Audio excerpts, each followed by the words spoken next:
people came out of the tents, some of the people, including myself, drenched in rain because this is the Rahmah. This is not your ordinary rain. This is the rain of Arafah. And the locals say that for some of them, they have never seen raining on the day of Arafah.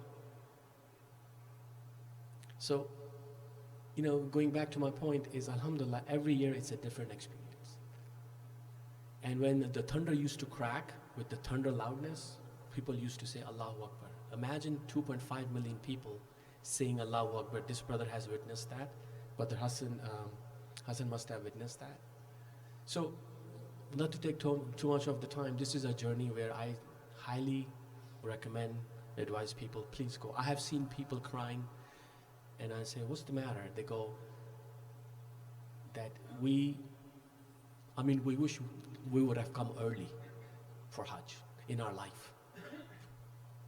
Because they want to walk, they cannot walk. They want to walk to Jamarat with the Talbiyah, they see the people walking and that spirit. They want to do that, they cannot because their legs are not strong enough to go. And they say, Wallahi, we came so late. So, mashallah, I can go on and talk about Hajj because it's such a beautiful journey. I'm learning every year, and I pray to Allah that Allah calls all of our brothers and our all Muslim brothers to experience that beautiful journey. This is no other journey, trust me. Anywhere in the world, this is the most sacred, mashallah, the most beautiful places. And the most beautiful people. Everybody's there for us, for the same purpose, for the same spirit, and everybody's like willing to help you. It's like everybody is on the same page, and you feel that. So alhamdulillah, I pray to Allah, Allah accepts our dua, our Hajj. Most important thing is, for me and for myself and for all the brothers who came back, let's maintain the spirit of Hajj. Let's carry that throughout our lives, which is the hard part. And Maulana Sahib might just agree with me. The easy part is done. We came back after 2 weeks, 3 weeks. But now the part is to carry that into our lives, inshallah. Assalamu alaikum. Jazakumullah khairan. Allah subhanahu wa ta'ala accept all of the sa'i, all of the hard work that went into this journey. Sa'i mashkoor, ma'amal mutaqabbal mabroor. Inshallah, Hajj mabroor. Anyone else would like to share with us? It would be nice if we get another person. So, someone who perform Hajj, okay? Someone who perform Hajj, who just perform Hajj now. Yeah, we prefer those who just, all of us have performed Hajj, the newcomers.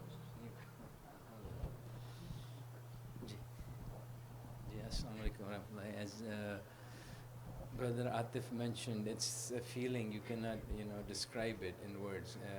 It was the most amazing journey. Alhamdulillah, it was one of the most. Everybody was saying it's going to be really hard, but I did not feel any hardship there. Alhamdulillah, everything was smooth. Food was ample food. I don't know where the food was coming, but there was ample food. And as Atif Bhai was saying, the spirit.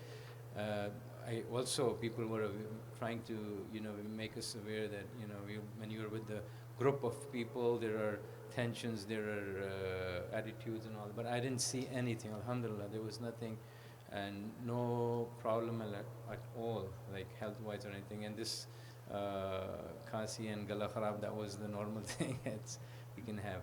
And I think that was one of the soghat from the Hajj. Basically, you get it, and that's the name.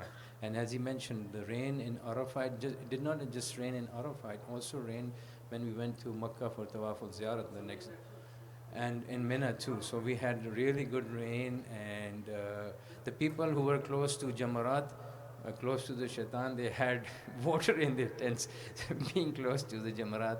As I know Asad was there, he did mention that his tents were flooded, being close to the big Shaitan actually. But other than that, it was amazing. It was excellent. It was, the whole journey was amazing. And as he said, that whoever get a chance should do it as soon as possible, because you will never forget.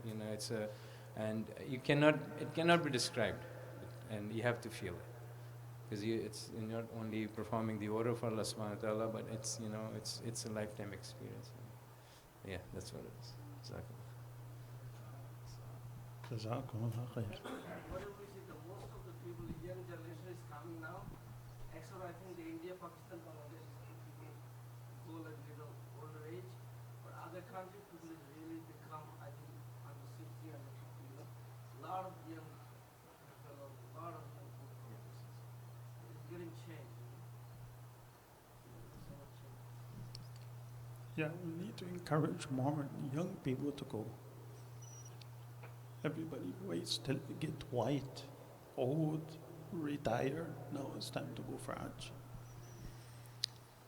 على كل حال, may Allah subhanahu wa ta'ala accept everyone's Hajj. Everyone who has been over there in that journey, may Allah subhanahu wa ta'ala let their Hajj maqbool and all of their hard work over there and their cleansiness from sin, may Allah make it a means for the guidance of the rest of the ummah. And may Allah make it a means of Allah's mercy coming towards this ummah. The ummah is going through a lot of hard times. And we need, you see, we need to bring Allah on our side. We need to draw Allah's mercy, draw Allah's maghfirah. So our ulama say in these times and age and the things that we're going through, we need to increase our istighfar, increase our du'as, increase our sadaqat, and you see, cry for the ummah. We would request, especially those who came from Hajj, mashallah, their du'as are still accepted. They came fresh. So some hadith say until 40 days, mashallah, their du'as are accepted. So you should at least say Ameen when we make dua. Your Ameens are accepted. May Allah subhanahu wa ta'ala give all of us tawfiq and hidayah.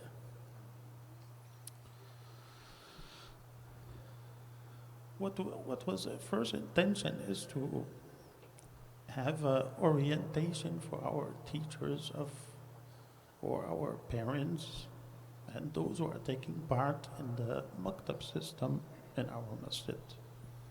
So we thought we collaborate that program with welcoming the Hujjaj. But I'm noticing we're having more Hujjaj over here, mashallah, than the parents. But anyhow, we'll have to continue with our program.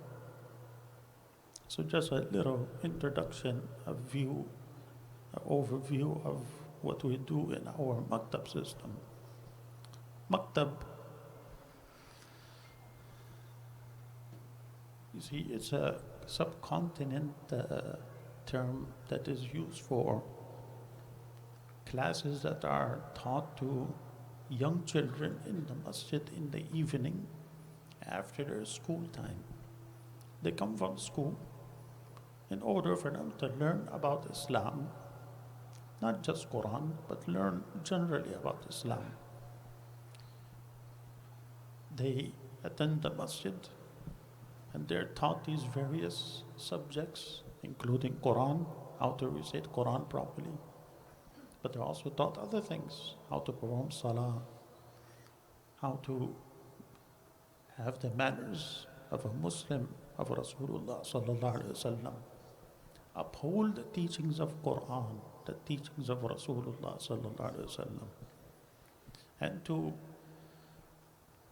prepare oneself to be eligible for the pleasure of Allah subhanahu wa ta'ala. When it's time for him to leave this world, Allah should be pleased with him.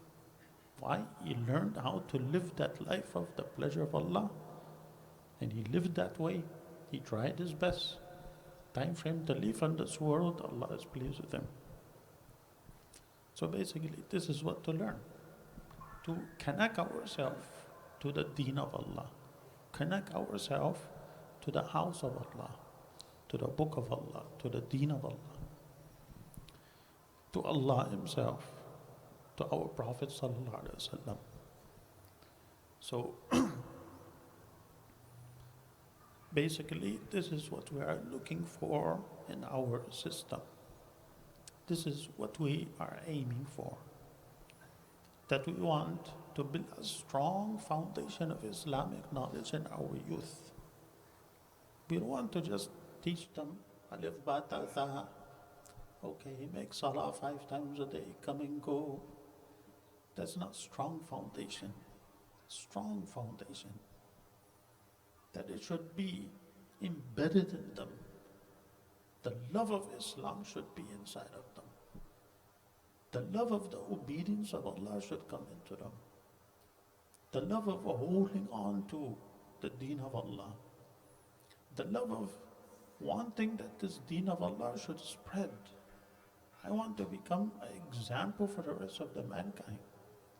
The way our Prophet, Sahaba, the pious, they became examples for the mankind. Wherever they went, they converted the people by their actions. They gave less lectures.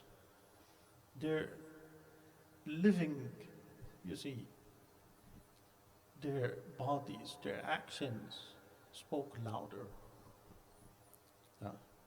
We all say that actions speak louder than words. Today our words are very loud and our actions are very poor. Our actions are contrary to what we are saying. So this is what we're envisioning, to build a strong foundation of Islamic knowledge. So those kids who come to the institute to come to study, they should grow into practicing Muslims. That whatever they learn, they build that strong foundation, that education should make them a practicing Muslim. And that education should actually make them educated. Not they just studied and they don't know what they studied. But no, they should remember what they studied. Because they have to go out to the world to teach them what they have learned. If they didn't learn themselves, how are they going to teach others? So become educated. And not only become practicing, that we learn to practice, we come to masjid, we go home, Islam is just for me, it's for my family. I'm not going to look at my neighbors, I'm not going to look at anyone around me. I'm going to go to the supermarket, keep my eyes down, don't care who's going where. Rasul Sallallahu Alaihi Wasallam didn't come into this world with this manner. He came into this world لِيُخْرِجَ النَّاسِ مِنَ الظُّلُمَاتِ إِلَى النُّورِ. He came to take the mankind out of darkness and bring them into the light of guidance. وَيَهْدِيهِمْ إِلَى صِرَاطٍ مُسْتَقِيمٍ. He came to guide them towards a straight path. So this is what we would like. We would like our youngsters, after building that knowledge, to become exemplary Muslims. That when they go outside, people say, what religion? What do you practice? I see you're very special. Your behavior is very unique. Not just your clothes. Clothes is something secondary. Your behavior, your akhlaq, your muamala, your way of dealings with others, your forgiveness, your kindness, your politeness, your careness, your humility. You see, these qualities, these are the practicing part that is going to invite people to Islam, to become exemplar Muslims. And since we're living in this part of the world, we want to become model citizens. That the people of this land should say, we would really like even our children to become citizens like them. So, abiding by the law. So this is what we're preaching. That Allah subhanahu wa ta'ala, let this become a reality. How do we achieve this goal? For that we have to have a comprehensive education system. And that system is based on these subjects that we teach. We start from Qaida, then we move to Quran, and with that we teach Diniyat. Diniyat, it means subjects that are related to Deen. So basic subjects of Deen, that is Aqidah, Fiqh, akhlaq and adab, which means Islamic etiquette and behavior, seerah of Rasulullah sallallahu alaihi wasallam, and with that also to learn the du'as for the different occasions. To also achieve this goal, we can't do it alone as teachers, as educators. That we let the kids come, the parents, they drop their kids, the teachers, they work on them, and they go home, and the parents are on a different level. No, we need to have communication with the parents. We need to have the parents with us. And the whole focus is, one is to bring the information, impart the information, try for the students to retain the information. More important than that, and that is going to be questioned on the Day of Judgment, is a virtue to have the information. But there's a very severe punishment for a person who has the information and doesn't practice it. May Allah subhanahu wa ta'ala save me, save all of us. So the emphasis is that to allow the students to become practicing, acting upon what they have learned. And at the same time, become those who are connected to the house of Allah.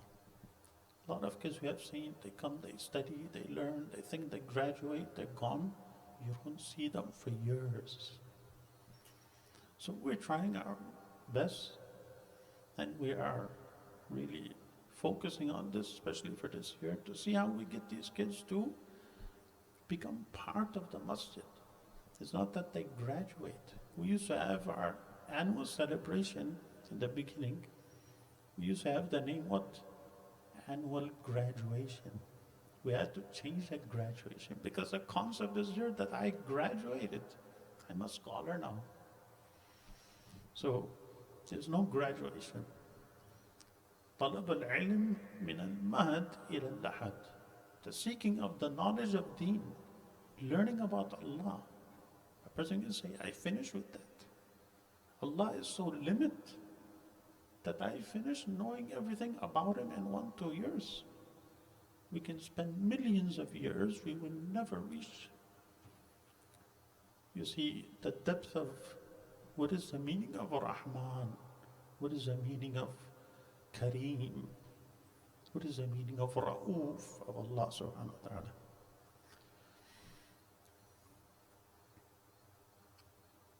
So the subjects that we teach, we start off with Qaida. Qaida, I'm sure a lot of us were familiar with the Qaida. Qaida is that we learn how to first say the alphabets, Alif, Ba, Ta, Tha. But the emphasis is not just to know how to know the letter. Oh, this is Alif, Ba, Ta, Tha, say it anyhow. No. Not just to recognize it in any manner. This is Arabic language. It was said in a very particular manner. In order to, there was a kaf, kaf. Two separate letters, they were called the qaf, a kaf. Right? They say, unke kalb mein, unke kalb mein, Allah ki muhabbat hai. Inke kalb. Achha. In Arabic, you know the meaning of kalb? Qalb, it means heart. In Arabic, kalb, it means dog. In my dog, there is the love of Allah. That's how we change the meaning. One person, he narrated the story as a true story. He's an alim. He said, I was making tawaf. He heard this lady saying, Allahumma zillani yawma la zilla illa zilluk. Allahumma zillani yawma la zilla illa zilluk with a za. In Arabic, it's with dha. Allahumma dhillani tahta dhilli arshik yawma la dhilla illa dhilluk. Dhill, it means shade. Oh Allah, put me under the shade of your arsh on that day when there is no shade but your shade. This poor fellow, he doesn't know because in Urdu, they will pronounce the dot as za. Zaruri, they say zaruri. It's common in that language. But in Arabic, you change the meaning. Allahumma zillani, oh Allah, let me slip on that day when everyone will slip by your slip. He's asking but dua from Allah subhanahu wa ta'ala. It's a very dangerous matter. The point is how important it is to get these pronunciations right. Now, I'm talking about the maktab for kids, but actually a lot of our elders, older people also need to learn these things. A lot of us, because it's not our language. Those who have English language, they have a different problem of certain letters. They can't say Ain, they can't say Kha, they can't say Ghain, they can't pronounce Ra. So the emphasis in Qaeda is to correct these pronunciations, because we don't want to be pronouncing a letter and we don't know the meaning, and we're changing the meaning completely. According to some fuqaha, if those meanings change so terribly, salat can actually break. So it's very important to emphasis on that. So a lot of emphasis is given on the pronunciation. Once those letters are fluency comes to it, then we work on getting the words fluent. There's a lot of effort required to get those, you see, letters or to get those words very fluent. A person is saying the word but he's breaking it. Sometimes that also changes the meaning. So to say it fluently. Once he gets the words fluent, it's just like any other language. Then joint words. They learn to join those words and say them properly. كذلك يضل الله. كذلك يضل الله. That's the proper way. Now some people have such a hard time in joining. They'll say كذلك يضل الله. So to learn to join it properly. كذلك يضل الله.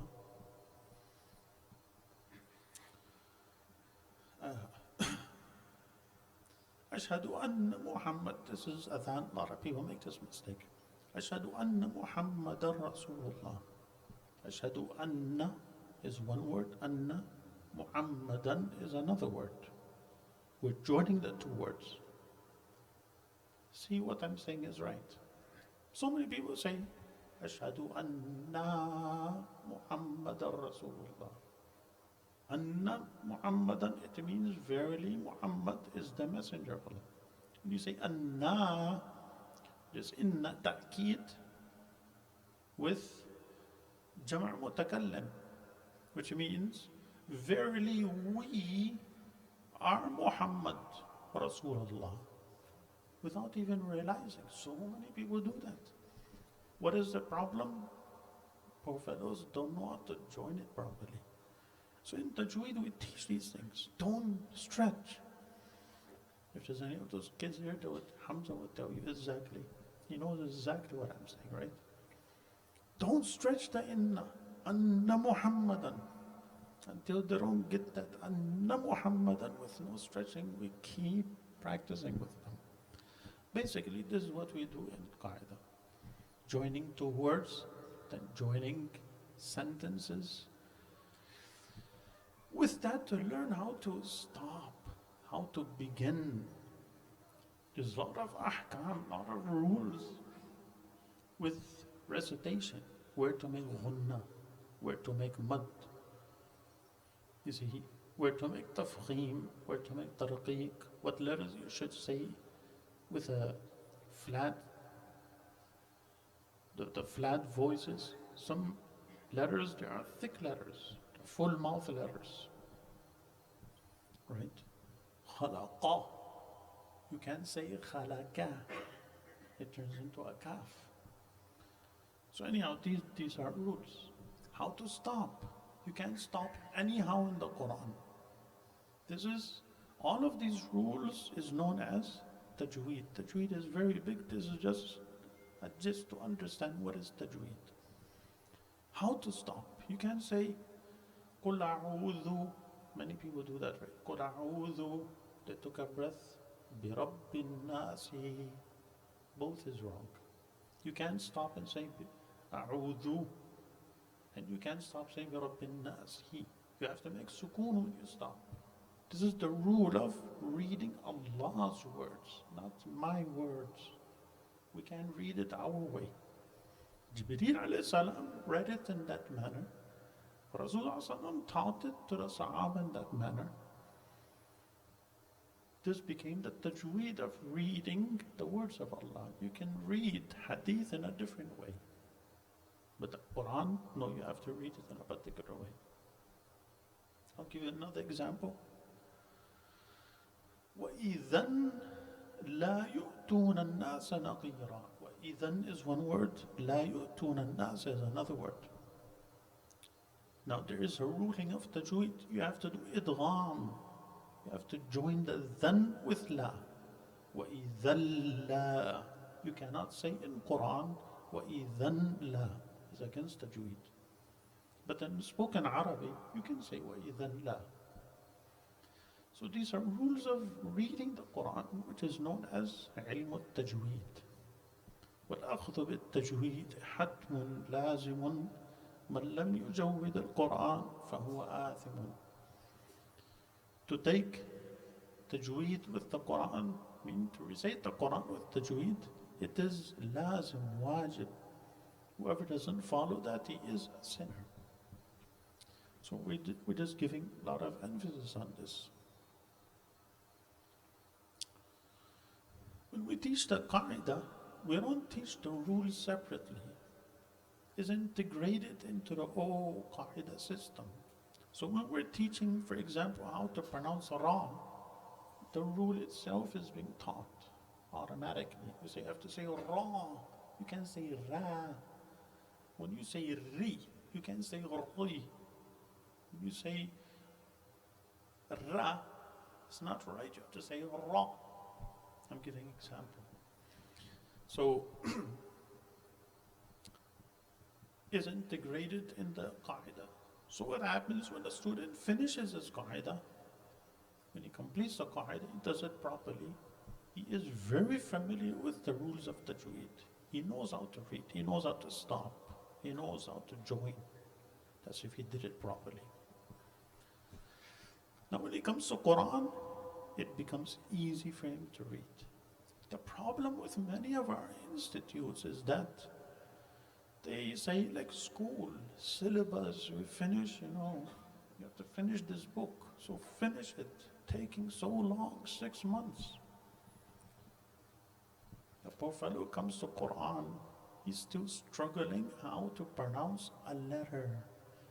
He just finished Qaida. He's supposed to be perfect in saying the letter. He's still struggling how to say that letter.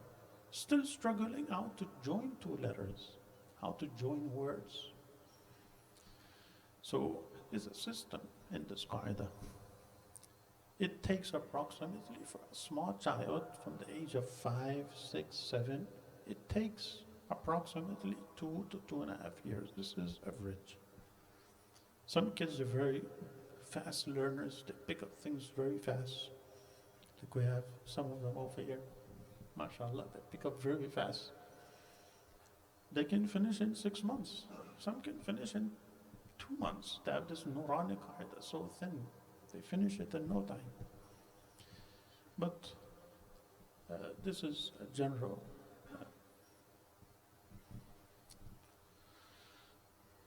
The syllabus that we use is from Safar, developed by Safar Academy of England. MashaAllah, they have done a great job.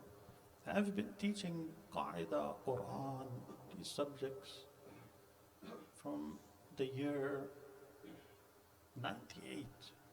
I'm teaching from 98. And I can tell you from experience in Trinidad, over here, and even learning in Pakistan, all of these different qaidas, mashallah, in the past it was very effective. But when we come to this part of the world, and in this time and age, it needs a lot of development. So these people, mashallah, they have fulfilled the need of the hour. They developed a beautiful system for the Qaeda. I really like it. And we started teaching it this previous year. So we made it a condition that we're only going to teach Safar Academy. So we can just take a look at, you see, an introduction to the Qaeda. Safar Publications' Learn to Read series has been designed to develop the best Quran readers and teachers of tomorrow. This comprehensive series is the first of its kind worldwide with 20 structured levels using clear targets and objectives. Quranic examples helping your child get familiar with hundreds of actual Quranic words. Quranic script. Learn directly from the Quran's calligraphic script.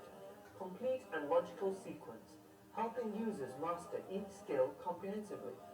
The Safar Complete Qaida also includes prophetic encouragement with inspirational and motivational authentic reminders, a unique marking code for clear and effective teacher feedback, a homework diary for progress tracking, making it ideal for teachers and parents at home.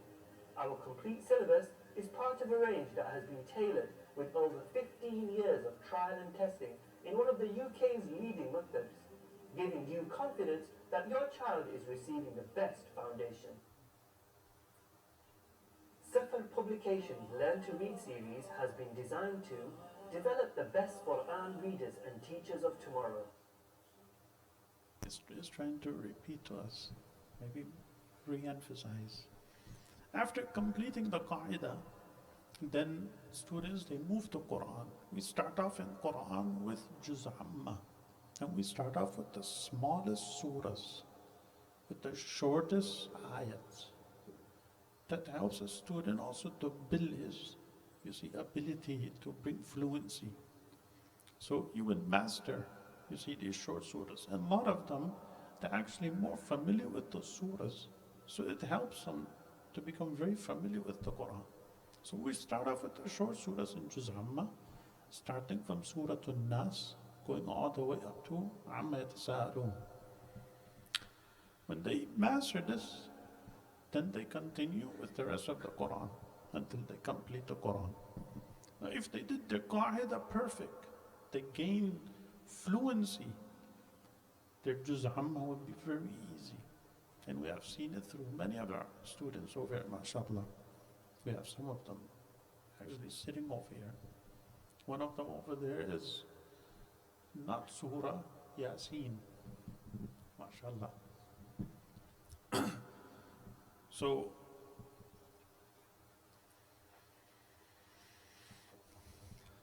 the system that we have is, a lot of parents will say, you didn't get the lesson today.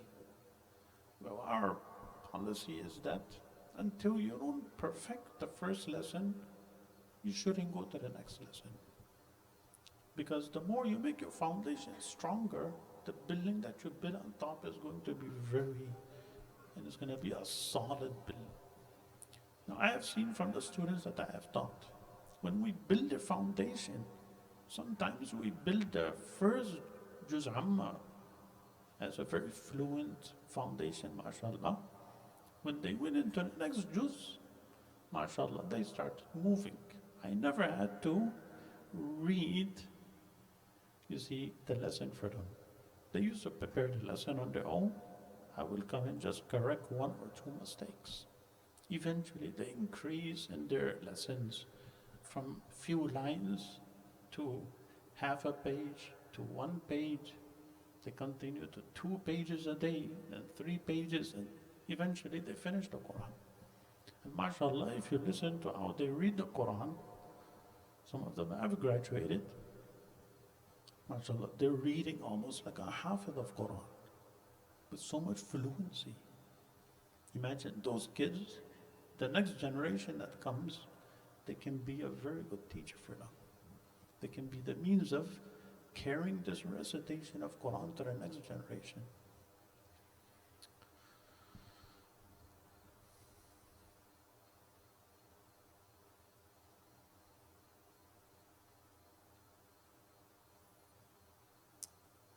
Seems like I have a freeze in.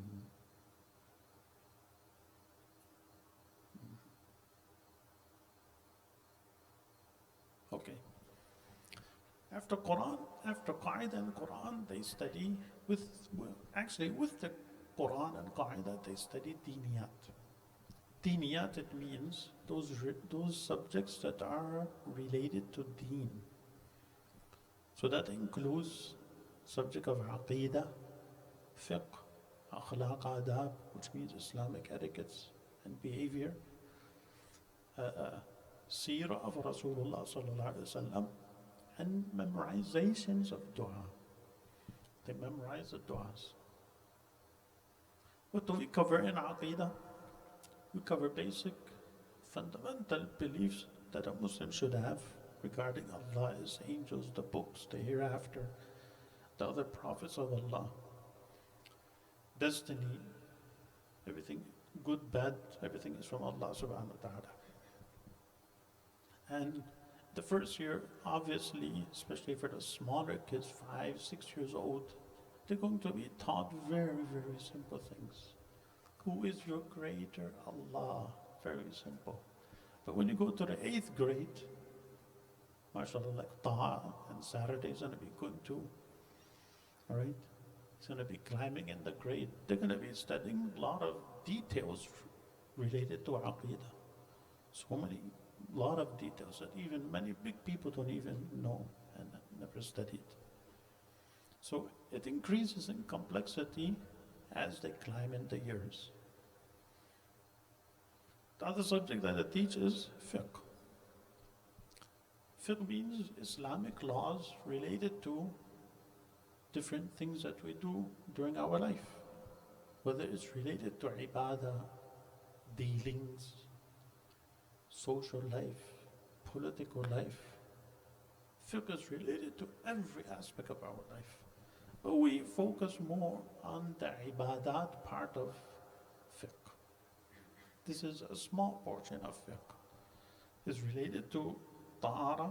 We teach all of the different chapters of tahara. This is just some of them. We teach about salah, certain aspects of salah, what things are wajib, sunnah, right? Janazah, Jum'ah, Eidain, the rulings regarding them. About fasting, a lot of rules regarding fasting. Zakah, there's a lot of rules. Hajj and Umrah, mashallah, those who came from Hajj, they know how many rules is. So we have to teach all of these things to them.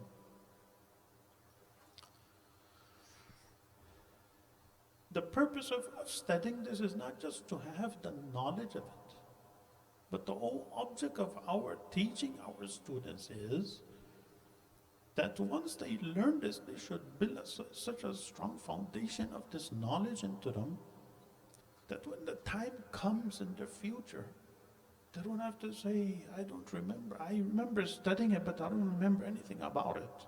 Let me go back to my book. No. It should be such a strong foundation that when the time occurs, they remember, yes, we heard this is wajib, yeah, this thing nullifies my salah. So that is the whole purpose. Remember we said in the beginning that we want to build a strong foundation. We all should aim for that. If we aim for something small, we won't go beyond that. But if we aim for the sky, at least we will reach the, right? We will reach somewhere, at least the clouds.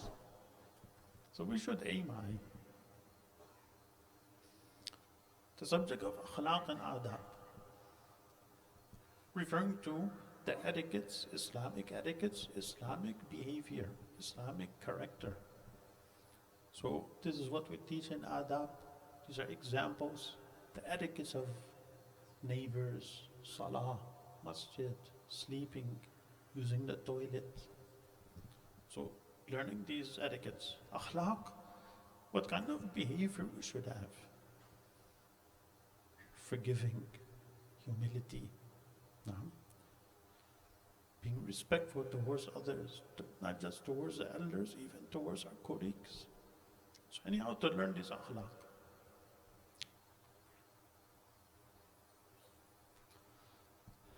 What is the purpose of this? Is to know these things. In every subject, our purpose is to bring theory into our practical life. All of these akhlaq, adab that we are studying, we want to bring it into our practical life, starting from me, then trying to become a role model for my brother, for my family member. Even I can help my parents, I can help my relatives.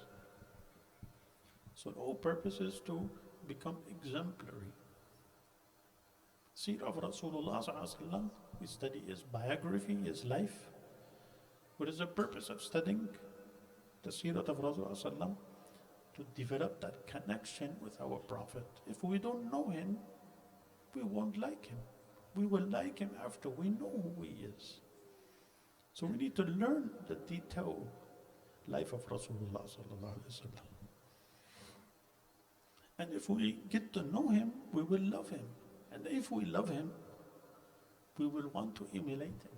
We want to follow him. Du'as, the other subject that we do. The du'as that we say at different occasions, when we get up from sleep, go to sleep, come into the masjid, we see a sick person, what should we say? A lot of people don't even know that. We see someone who's sick, see someone who's, you see, is handicapped. There's a dua for that. We hear the thunder, what should we say? These are du'as of Rasulullah. When you get up in the morning, what dua? When you go to sleep, what dua? So to learn these du'as. What is the objective of these du'as? Same thing. Not just to know these du'as. A lot of people know du'as.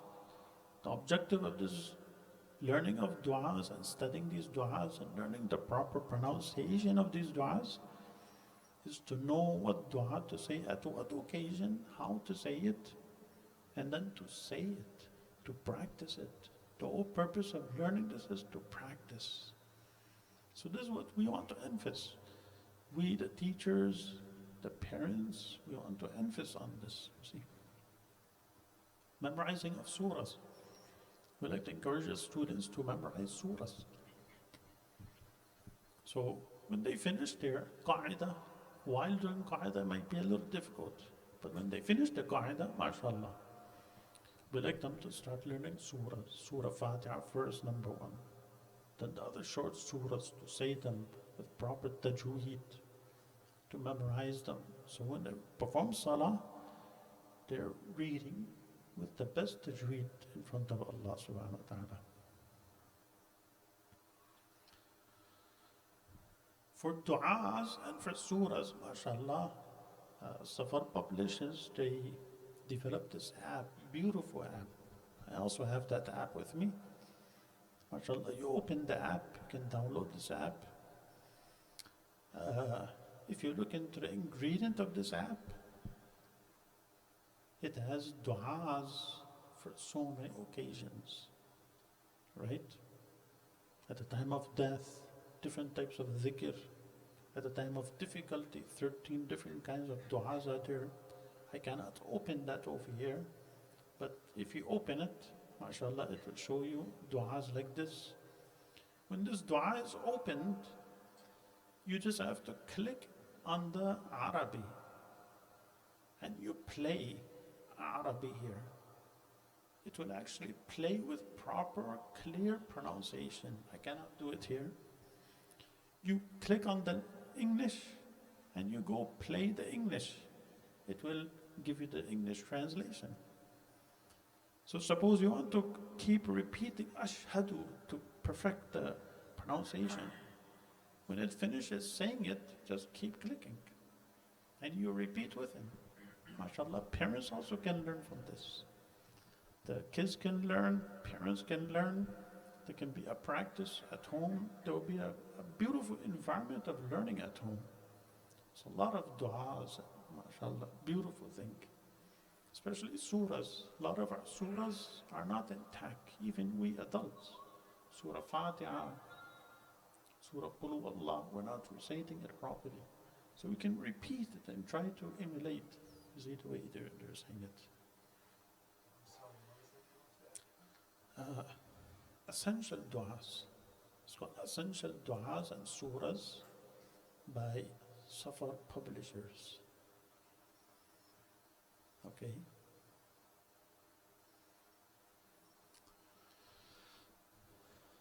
The suffer books that we use, just to get a little understanding, we will just play this. It's just a 5 minutes. Inshallah, we will close off with this.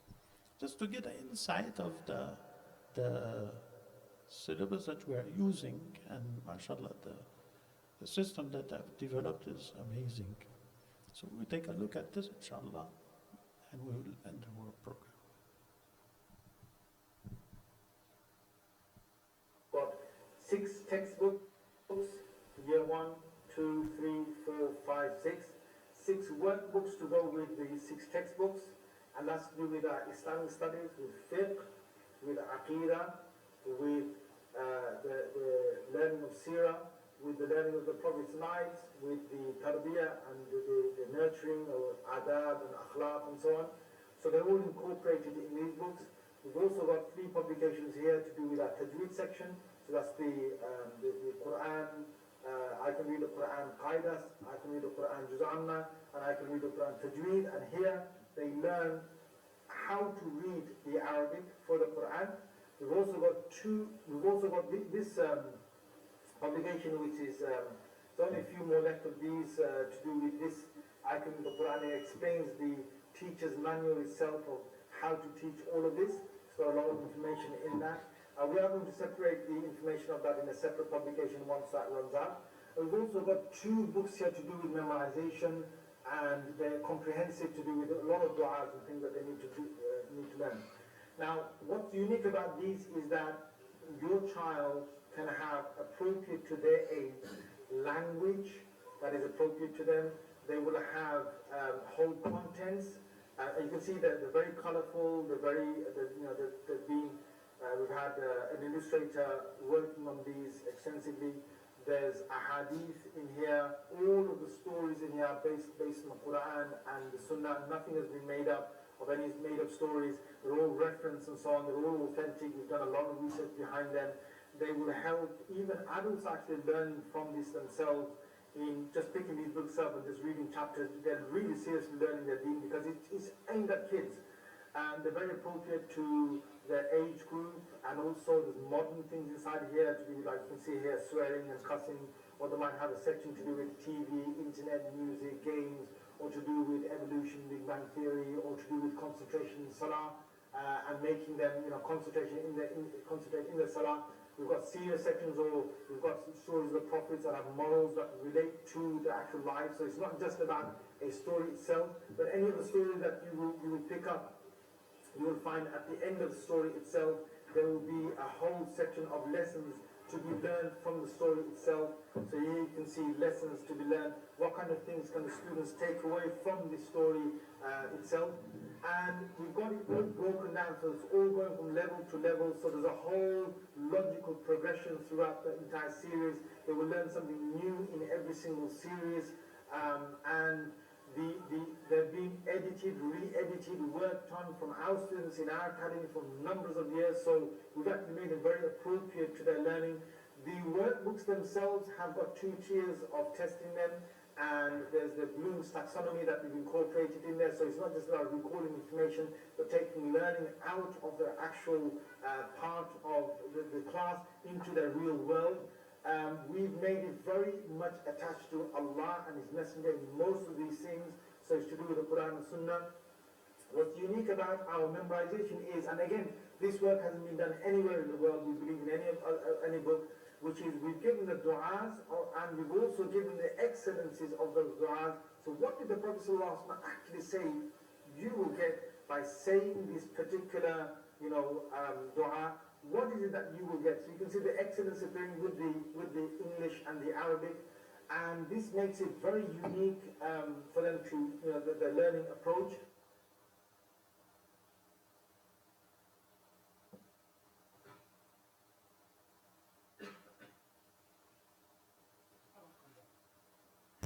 So basically, this is the series that we'll be using, inshallah, and we hope that we'll get a strong collaboration of the parents with the students and the teachers. This is one last point. that we will not be able to achieve this on our own.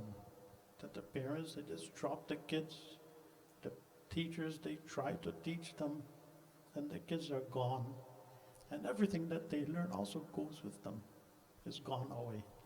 There's a very strong connection between the parent being involved with the effort of the teacher, and also the child himself also being part of that whole effort. When these three put together, and they put their heads and effort together, they have the same goal in mind, same, you see, target. MashaAllah, we see fruits from it. We see benefit coming out from it. Rasulullah wanted something, Sahaba wanted the same, their children got the same thing. If the Rasul wanted, Sahaba, they wanted something else, their children would have got something totally different. Their children became so great people because the Rasul, the teacher, Sahaba, the student, they had the same aim, same goal. They were on the same page. So it's very important for the parents to be part of the whole system. Keep connection. Keep contact with the teachers. Come and find out how is the child, you see, progressing. What things need to be improved on. How can we put our heads together to make it better? Allah subhanahu wa ta'ala give me all of his tawfiq. I apologize for taking more than what I supposed to. But anyhow, may Allah subhanahu wa ta'ala forgive us for our shortcomings. And again, we would like to say Mubarak to all of those who came back from the great journey of Hajj.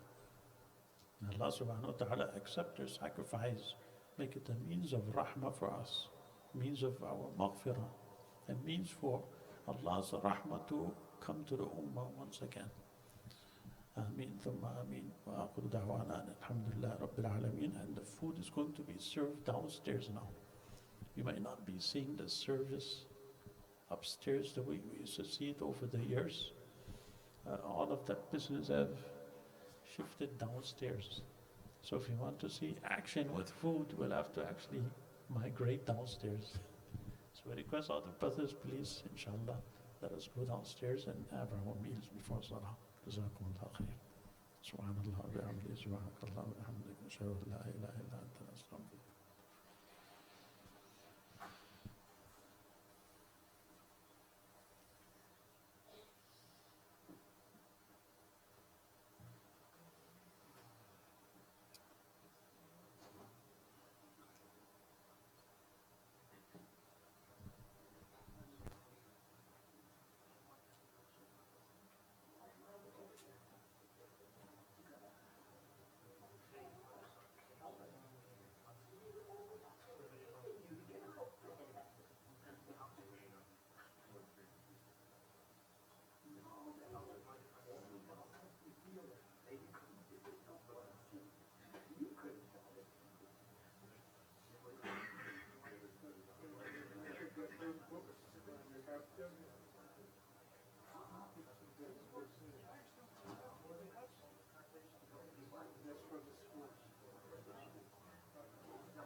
الله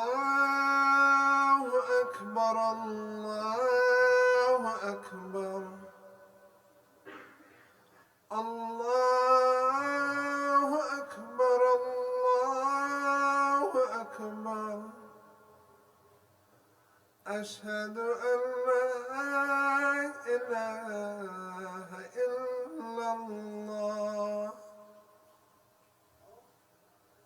أشهد أن لا إله إلا الله أشهد أن محمدا رسول الله